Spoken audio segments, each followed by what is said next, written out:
Bonjour à toutes, bonjour à tous. J'aurais pu vous parler avec un masque, mais j'ai estimé que c'eût été effectivement assez impoli que vous me voyiez de la sorte. Et puis en plus, je suis quand même dans une voiture, donc a priori, je ne gêne personne et personne, j'espère, ne risque de me contaminer. Voici donc l'essai, le premier essai portfolio de ce numéro post-confinement, le 244 juin-juillet 2020, numéro très particulier puisqu'il a été réalisé partiellement alors que la rédaction était enfermée, protégée chez elle. Je suis donc en Porsche Taycan Turbo S et je ne boude pas mon plaisir. Pourquoi ? Puisque déjà vous savez que je suis assez fan d'électrique, comme quoi on peut, c'est pas paradoxal, adorer les voitures thermiques plus qu'à son tour et pour autant aimer l'électrique. On l'utilise d'ailleurs au quotidien, que ce soit en 2 ou 4 roues. Pourquoi j'aime celle-ci ? Pour une raison simple, c'est qu'une Porsche avant d'être une électrique.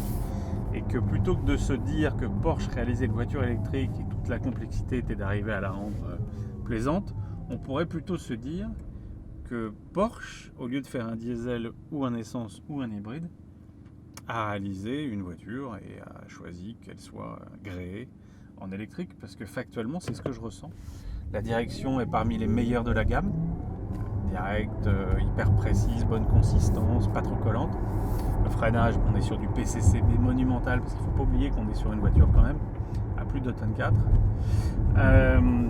Et puis surtout, on est sur une vraie Porsche. Dès qu'on parle de perf, on est à plus de 750 chevaux, on est à plus de 1000 Nm, on est à moins de 3 secondes au 0 à 100, on est à 9 sur le 0 à 200.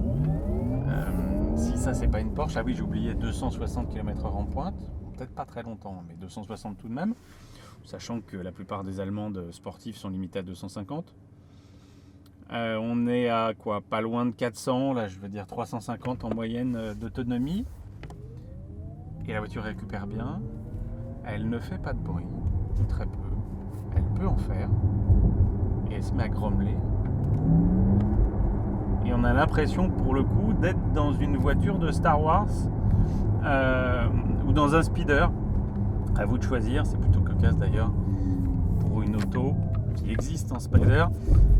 Ce Taycan Turbo S, j'avais des préjugés, et notamment vis-à-vis du modèle de base qui était le prototype initial, qui était un peu plus musculeux. Finalement 4,96 m, assez large mais pas monumental, je peux me pencher sur le côté droit pour rattraper la porte. Ça fait 4 places dans cette configuration, ça peut faire 5 places, mais c'est pas vraiment plus grand qu'une série 5, en tout cas moins spacieux qu'une Panamera. Ce n'est pas du tout le même engin, et pour autant c'est génial, c'est attachant. C'est indécent en tarif, mais bon, est-ce qu'il est vraiment nécessaire d'en parler ? Oui, peut-être, certains iront comparer avec une Tesla, mais en tout état de cause, la finition est exemplaire, le confort est exemplaire, la direction est parfaite, le toucher de frein, c'est du délire. Ça marche tellement fort que c'en est désagréable, c'est-à-dire qu'en mode Sport Plus, en reprise, je vous mets au défi, en tant que passager, de ne pas taper votre conducteur en lui criant dessus parce qu'il vous fait bouger le crâne, le cerveau dans la boîte crânienne. Moi je suis super fan. La question est de savoir quand nous pourrons vraiment profiter de ces engins-là avec une infrastructure correspondante, dans la mesure où, oui, la voiture peut tolérer de récupérer 150 kW pour être chargée, mais ça ne court pas les rues. Enfin, en tout cas, c'est le cas de le dire, ça ne court pas les rues des cités. Sur autoroute, ça fonctionne. Sur Ionity, rien à dire. En plus, il y a une prise à gauche, il y a une prise à droite. Donc la voiture est super bien pensée. Vous allez me dire, c'est une Porsche. En tout état de cause, moi, ce que je regrette, c'est qu'aujourd'hui, 1, ça coûte un bras, et 2, c'est quand même compliqué de trouver facilement des zones de recharge efficaces. Par contre, regardez, 40 km/h, je suis dans une rue pavée que je connais bien pour la prendre presque tous les soirs, qui est vraiment un juge de paix, puisqu'en général, elle fait trembler sinon le mobilier, en tout cas toutes les voitures un peu classiques et surtout sportives. Et là, celle-là, voilà, le Taycan s'en sort plus qu'avec les honneurs. C'est chouette quand même. C'est super bien foutu. Je me dis que plutôt qu'une Turbo S qui effectivement arrache les tripes, une 4S, une turbo déjà suffit, mais une 4S qui en plus perdrait ce patronyme turbo qui moi me chagrine un peu, quoi. Pour moi un turbo ça reste un turbo, ça reste le haut de gamme de chez Porsche, c'est valable sur une 992, mais sur cet engin dont je veux bien comprendre que turbo signifie performance ultime, je me dis que 4S est peut-être plus à propos. 4 motrices elle les a, et d'ailleurs heureusement qu'elle les a, puisqu'à l'accélération on est quand même pas loin de patiner les 4 euros.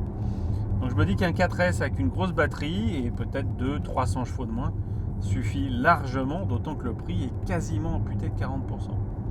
Pour le reste, vous l'équipez bien, vous me rajoutez le double toit panoramique, parce que là je me sens vraiment étouffé. Et pour le reste, vous jubilez, ça vire à plat. L'inertie liée au poids, sincèrement, il faut vraiment pinailler pour le ressentir. Donc pour le reste, indécent.